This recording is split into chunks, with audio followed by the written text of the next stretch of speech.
Nung ako po ay governor noong 2010, 2016, 2019 to 2024, ang lagi ko na lang naririnig ay war on drugs.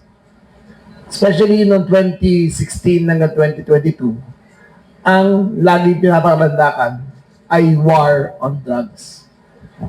Ayoko po gamitin ng salitang war on drugs kasi ang war on drugs may casualty.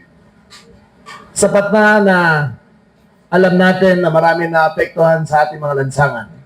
Pero ang war on drugs ay maraming ikinamatay. Hindi natin mabilang.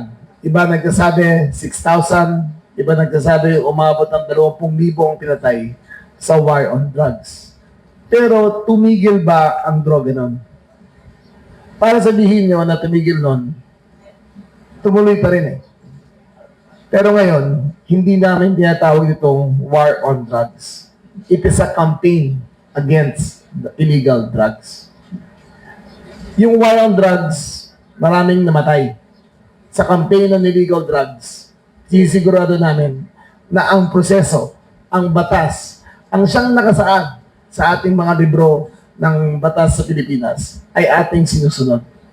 Ito bang nakikita nyo ngayon ay collaboration ng whole of government.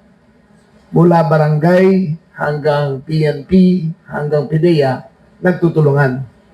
Noong una ako pumasok bilang sekretary ng DILG, hindi po nag-uusap yan, ang PDEA at saka PNP. Hindi talaga. Nagsisigawan pa nga harap-harapan, nagtuturuan kung sino may kasalanan. Ngayon, nag-iisa na lang kami. Isa nga rin namin, itigil ang local drugs dito.